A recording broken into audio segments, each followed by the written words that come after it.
Number 1 विदेशरू Bharat पई आसिला खुशी खबर।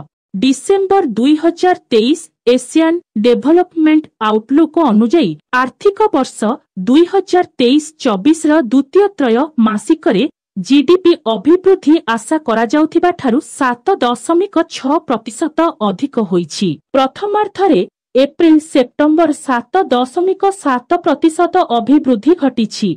एडीबी ताहा रिपोर्ट रे कहिछि अर्थनैतिक तथ्य सूचाई देउछि जे उत्पादन, खनि, निर्माण एवं यूटिलिटी समेत शिल्प क्षेत्र रे 2 अंक विशिष्ट अभिवृद्धि घटिछि। बुधवार प्रकाशित एही दृष्टिकोण अनुजाई मोटामोटी भावे 2020-24 आर एंड आईसी थक वर्ष अपेक्षा कृषि क्षेत्र रे सामान्य धीर गति रे वृद्धि पाइब बोली आशा करा जाउछि। गत सप्ताह रे Reserve Bank of India RBI 2023-24 आर एंड आईसी थक वर्ष पई अभिवृद्धि पूर्वानुमान को 6.5% रु 60% को वृद्धि करिथिला। सेप्टेम्बर रे एशियन डेवलपमेंट आउटलुक 2023-24 आर एंड आईसी छक वर्ष पई जीडीपी अभिवृद्धि 6.3% हेबो बोली पूर्वानुमान करिथिला। आसंता आर एंड आईसी थक वर्ष